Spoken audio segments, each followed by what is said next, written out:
Well, good morning. My name's Adam Hildebrand. I get to be one of the pastors here at LVfirst. Thank you for joining us, whether you're here in person or you're joining us online. We're excited to have this opportunity to worship together today. It's a special day where we get to remember the baptism of Jesus, but also remember our baptism. So we're going to have an opportunity at the end of the service to do that here today. And if you're at home, I'd encourage you to find some water, put it somewhere, and just have that ready as well so that we can remember really who we are and where we come from.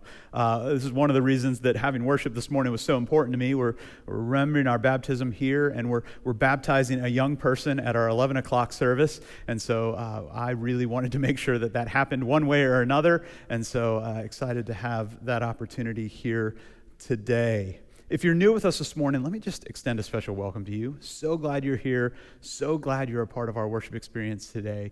We'd love to get to know you. We'd love to hear your story and have an opportunity to share a little bit of our story and just to connect with you and tell you about some of the amazing things that are happening day in and day out here at LVfirst.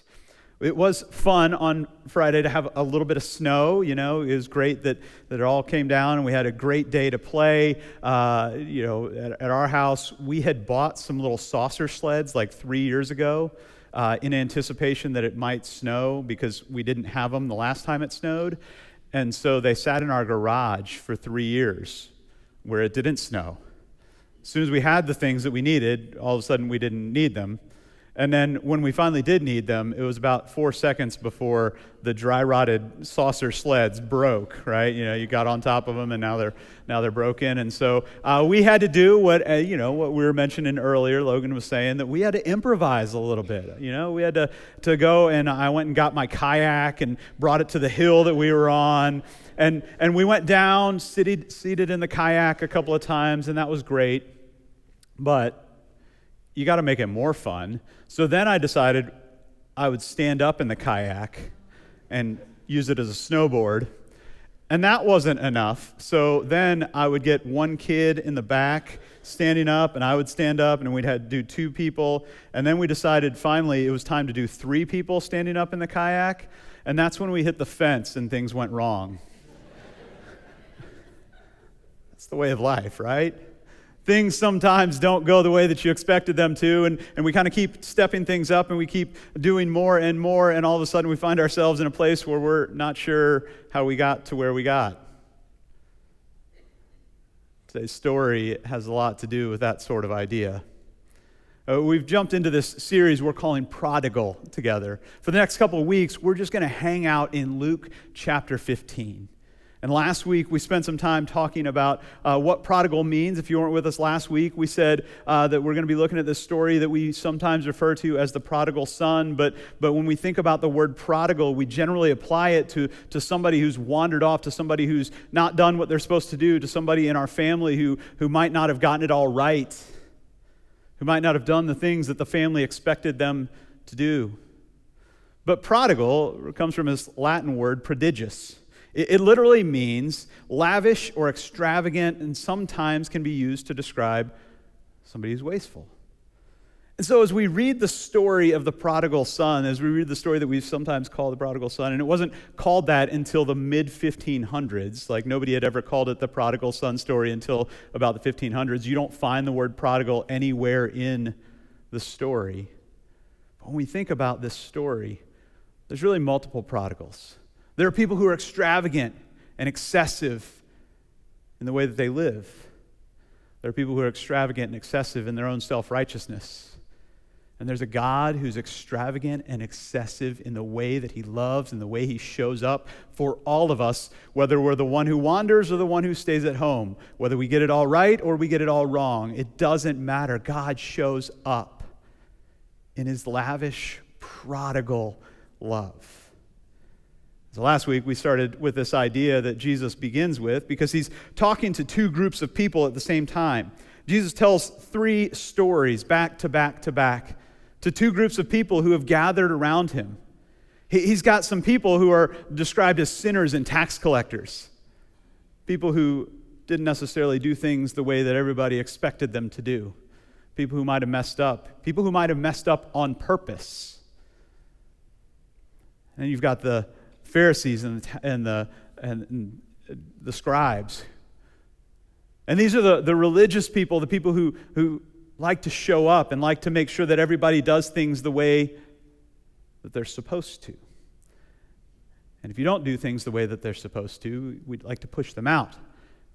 And so these people are criticizing Jesus for spending time with sinners and tax collectors. And so Jesus tells a couple of stories about things that have been lost and found and what makes heaven celebrate. And what we found out last week is that what makes heaven celebrate is when something that's lost is found, when something that's broken is put back together, when something that seems like it's too far gone is redeemed. And all of us have experienced lost places in our lives. All of us, as we look towards this year, are hoping to find some things. As a church, what we said is that what we really hope you'll find this year is that you'll find your place, that you'll find your people, and that you'll find your purpose.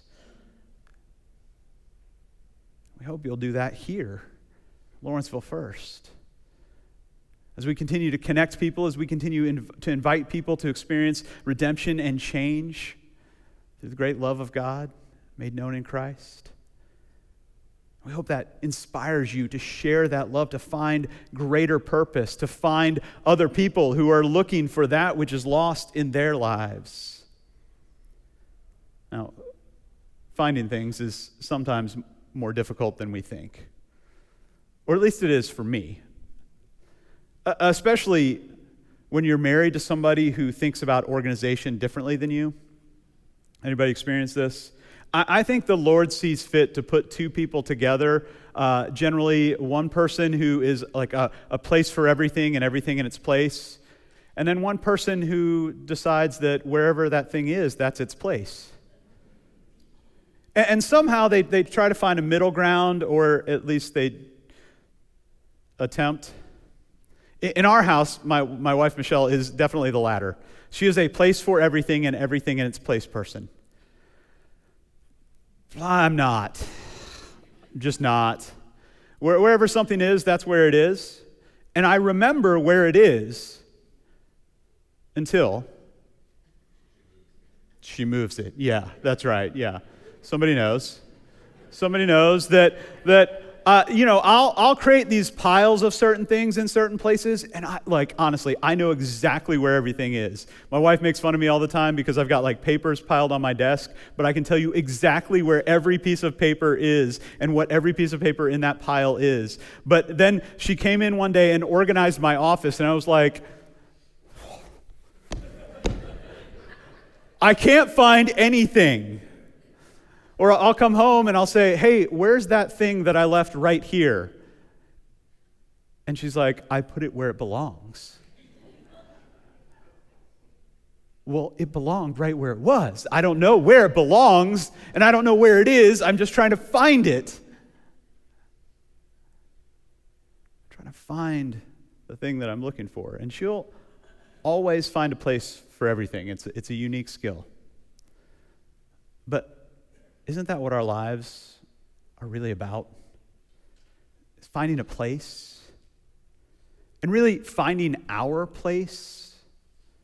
Finding our place in this world. Finding our place in community. Finding our place in the church. Finding our place in our family. Finding our place. I think that's why a lot of us struggle sometimes, is we don't know how to find our place. That's why so many of us have struggled within our family units, because we don't know how to find our place. I've been fascinated by family systems theory for a long time, and I love the way that different authors and thinkers have applied a lot of family systems thinking into the workplace and into communities like the church or any civic group that you're a part of. There's lots of family systems theory at play. People are jockeying to find their place within any system, within any workplace, within any community. You can kind of watch it play out. Who's going to step up as the firstborn, who's going to be the youngest child, who's going to be kind of the peacemaker in the middle, and it's just so interesting to watch people try to find their place in any situation. But what psychologists talk about is the crux of family systems theory is doing just that. It's finding our place in our family and in the world. And that process is often known as what's called differentiation. It's finding our unique voice or place within the greater family. And this is hard work for some of us. And for some of us, it's the reason that we ran so fast and so far from home as soon as we got the chance. Because we wanted to make sure that we differentiated ourselves. That we showed everybody we are our own person, we can make it on our own. We wanted to do that so badly that we ran so very far. Because we never found our place in our family. And I think sometimes that happens in the church too. People don't understand that they have a unique voice and a unique place within the life of the church. And so I talk to people so many times who say, as soon as I became an adult, I stopped going to church. I ran away from church, and they'll tell me all these stories about church. And I go, well, you never really found your place. You were trying to occupy somebody else's place. But there's a place just for you. There's a place for each and every one of us if we find that place and know that there is a place for us. So Jesus jumps into this incredibly famous story in Luke 15, verse 11. This story of a lost son who's trying to find his place. It starts this way in verse 11. Then Jesus said, there was a man who had 2 sons. The younger of them said to his father, Father, give me the share of the property that will be mine, that will belong to me. So he divided his property between them. So Jesus is telling this story again in front of these 2 audiences, this group of Pharisees and scribes, these very religious people who knew all the rules, who knew everything to do, who knew the right things to say, and these sinners and tax collectors who maybe knew all the rules but didn't always do the right things and didn't always say the right things. And so Jesus is telling this story, and he starts this story and says, this father has 2 sons, and the younger son comes to his dad and says, Dad, I want my inheritance now. To which both groups of people, the scribes and the Pharisees and the tax collectors and the sinners, all would have gasped. Oh my gosh, he said what? Because in that culture, at that time, in an honor and shame culture, to say to your father, hey, I want what's coming to me and I want it now, is to say to your dad, I wish you were dead. I wish you weren't here. And the only thing getting in the way of me living the life that I want to live is you living your life. And so if you would just give me what's mine, and I can just get away from you and get away from this family and get away from all the things that are holding me back, I just wish you were dead so that I could go on with my life. And both groups of people would have been like, dude, that's low. Like tax collectors and sinners would have been like, ooh, that's low for us. It's low for everybody. I can't believe he would say that. I can't believe that younger son would say that. And more importantly, I can't believe the dad would do that. So he divided his property between them. The dad's like, okay. If that's what you think, if that's where you're at, I'm not going to make you stay here. I'm not going to make you do this. He divides up the property between the 2 boys. And I just want you to hold on to that detail until we talk about the older son next week. Just remember that the father divides up the property and gives both boys what they were going to get. He gives them both their inheritance. He gives it to the younger son. Because God's not going to make you stay somewhere you don't want to stay. The Father's not going to make you stay somewhere you don't want to stay. One of the things I love about our understanding of theology in the Wesleyan tradition is this idea of free will. That we have choice. And that so many of the things in our lives are dependent on the choices that we make. So the Father says to the Son, here you go. Here you go. What's your next move? A few days later, the story goes on. The younger son had gathered all that he had and traveled to a distant country. And there he squandered his property in dissolute living. The son goes ahead and takes a few days to make some transactions. He's got to call his Dogecoin broker and make sure that he can get his payments out of all of his cryptocurrency that his father gave him, and he's got to cash in all of his goat bonds and his wheat CDs, and once he's got all the cash, once he's liquid, he takes off to a distant land. Some translations describe it as the far country. The far country. This is Gentile land. This is way away from where this young man had grown up. As far away as he could get in distance, in lifestyle, in the way that people lived. He goes to a place where he thinks he can make a name for himself, where he can make something for himself. And no doubt there is an allure to the far country, isn't there? For all of us. And it looks different for everybody. The far country looks different for everybody. There's this place where we think, well, I'll just do it my way. And it's the same story we've been living in since the very beginning. When God said, you've got all of this, what are you going to do with it?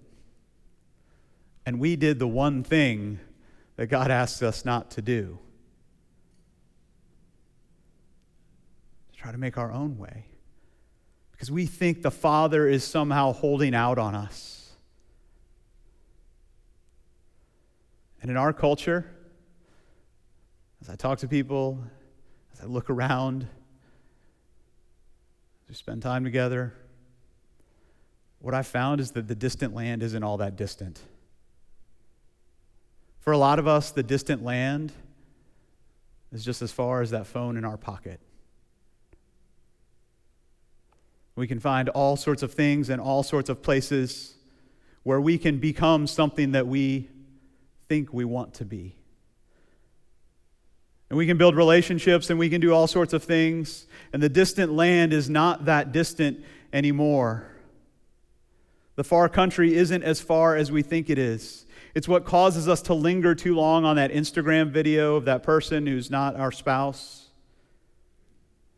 It's what causes us to spend hours looking at other people's things that aren't ours and wishing that they were ours. It's that desire to be in the distant land, to be somewhere where we're not. There's something about the far country, there's something about the distant land that makes us think that it will solve our problems. But we all know it won't. Any of us who have spent any time there know that it won't. And it doesn't for the younger son. He squanders his money. That's what the story tells us. In dissolute or loose or reckless living. Now, let's not forget who Jesus is talking to again. He's got the scribes and the Pharisees. He's got the sinners and tax collectors. And the sinners and tax collectors are like, that sounds vaguely familiar. That story sounds like a little bit like how I got here today. And some of you, if you're honest, all of you, all of us, this story sounds vaguely familiar.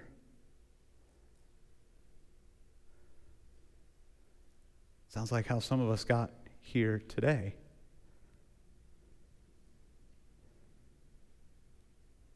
Then, as if things couldn't get worse. I mean, he's squandered his money. He's off in this far country. He's way away from everybody he knows.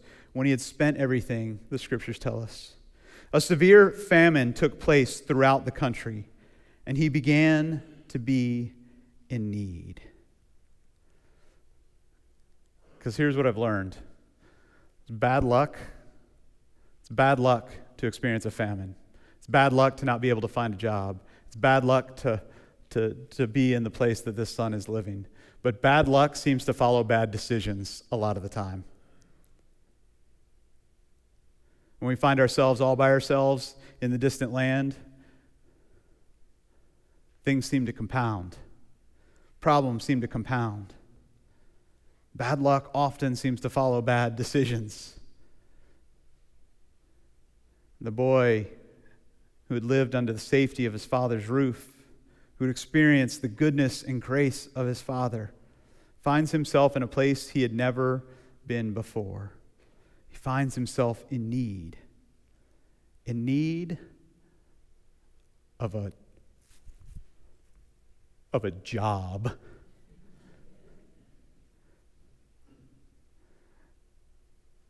So he went and hired himself out to one of the citizens of that country, that faraway land. This is how we know it's Gentile land. It's not Jewish land, it's Gentile land, who sent him to his fields to feed the pigs. To which, again, both audiences sitting there with Jesus would have been like, oh, the pigs! I can't believe you had to feed the pigs. How low can you get? Even the sinners and tax collectors were judging him. The pigs, he had to go feed the pigs. Pigs are disgusting and detestable animals in the culture that Jesus is speaking to. He had to feed the pigs, and not only did he have to feed the pigs, he would gladly have filled himself with the pods that the pigs were eating. He was so hungry and so in need that he would have eaten what the pigs were eating. But no one gave him anything. No one gave him anything.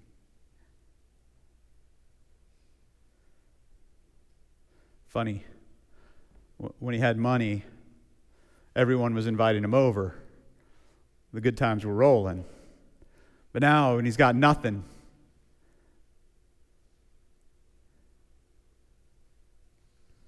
no one gives him nothing.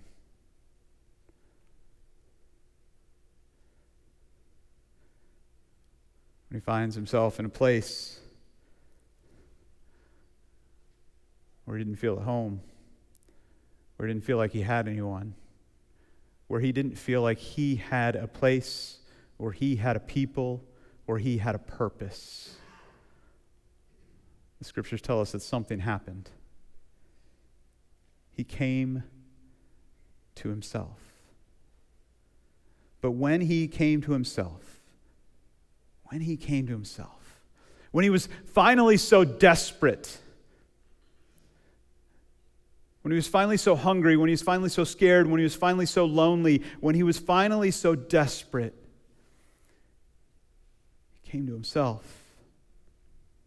Some translations have he came to his senses, but I really like the idea of he came to himself. He all of a sudden realized what it was that he needed.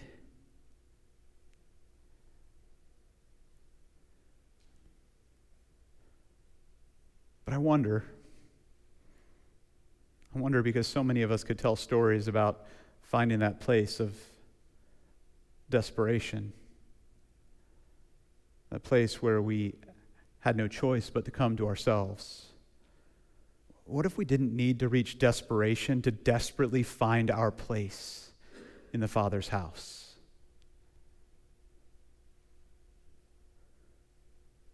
What if we were a little bit more desperate ahead of all of those things, all of those circumstances, all that wild living, all those problems, all that bad luck? What if we came to ourselves each and every day and realized we need to be at home with the Father? Because most of us have had this experience at some point or another, where we had to come to ourselves, where we had to figure out, this is not the way that I was designed to live. This is not the best way for me to live. This is not life to its fullest. For a lot of us, if you're anything like me, that time came in college. Yeah, I went to a Christian school. Yeah, I was studying theology, but I knew how to find the distant land. Right? I knew how to find lots of distant lands.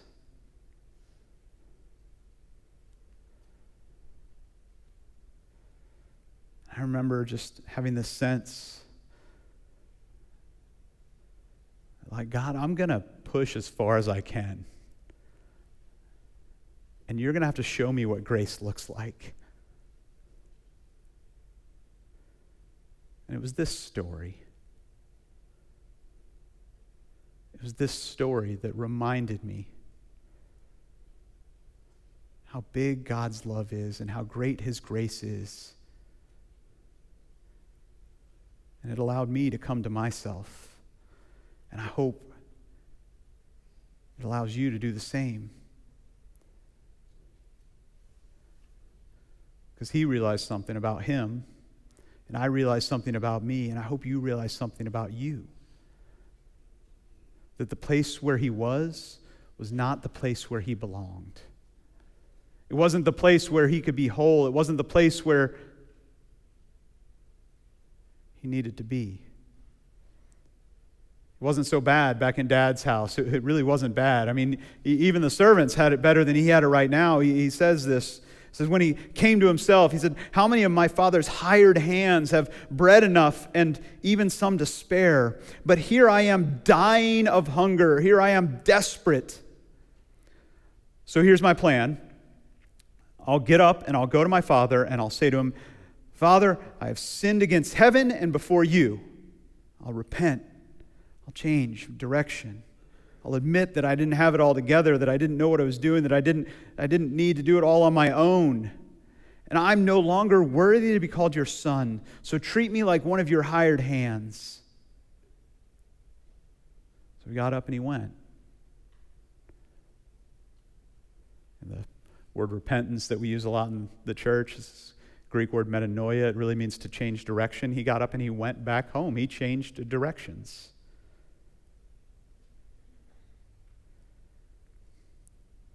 So he set off and went to his father. But while he was still far off, his father saw him. His father saw him. Because I believe his dad's eyes were on the road the whole time. Every time he walked out of the house, he would look up and just see down the road. Because he knew. He knew he would come home one day. He knew he would crest that hill. He knew at some point, someday, he kept hope that he would come over that hill, that his son would return to find his place.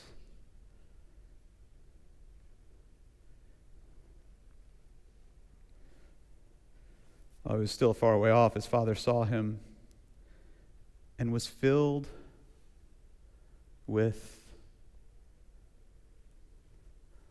lots of things he could have been filled with. He was filled with a nice lecture, right? That's what a lot of us would want to do. Like he was filled with a nice sense of righteous indignation. Oh, came home, did you? Yeah, couldn't make it on your own? Couldn't hack it? He was filled with, I told you so's. Right? I told you it would work out this way. I told you this is what's going to happen. I told you would lose all that money. I told you. No. That's not who the Father is. He was filled with compassion. He was filled with compassion, and he ran and put his arms around him. Or other translations have, he embraced him and kissed him. He embraced him. And God wants to embrace you right now, right where you are. The father runs out to the son. He's filled with compassion, and he embraces this son who has been in the distant land. He embraces this son who has pig slop all over him. And both audiences are like, he did what? He embraced him? Yeah, he embraced him. He kissed him. And the son started his speech that he had rehearsed the whole way home. Father, I've sinned against you. I've sinned against heaven and before you. I am no longer worthy to be called your son. But before he could finish anything else, before he could ask for a job, before he could ask to be one of his hired hands, the father said to the slaves, quickly, bring out a robe, the best one, and put it on him. Put a ring on his finger and sandals on his feet, and get the fatted calf, like the Wagyu beef, like the really good stuff. Get the best thing we've got. Get it. Go get the beef. Fatted calf, and kill it, and let's eat and celebrate. For this son of mine was dead and is alive again. He was lost, and now he's found. And they began to celebrate. They celebrated that which was lost and is now found. That's which didn't have a place and now knows his place. And the father interrupts his confession. Not because he didn't need to confess. All of us need to confess that we've wandered to the far places, that we've wandered to the far lands. All of us need that moment where we say, God, I've messed up. I've sinned against you, and I didn't get it all right, and I wandered off. But he doesn't let him offer himself to be a slave. He doesn't spend time reminding him that he's a sinner. He reminds him that he is a son. He reminds him that he has a place.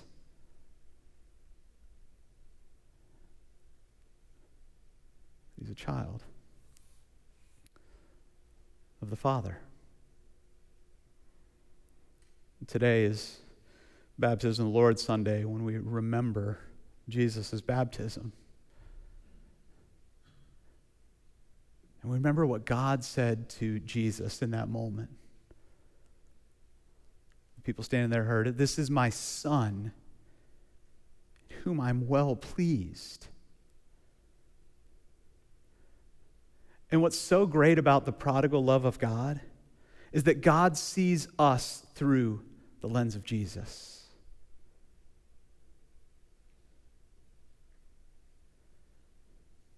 So if you've been asking the question, where do I fit? Where is my place? Where do I belong? How do I find my place in this world? You belong at home with God. And God calls you beloved. And God embraces you. However he finds you this morning. Nice and put together, covered in pig slop. You are embraced by the Father because of Jesus. You are a beloved child of God who God longs to be in relationship with, who God longs for you to find your place. God embraces you because you're always welcome to come home.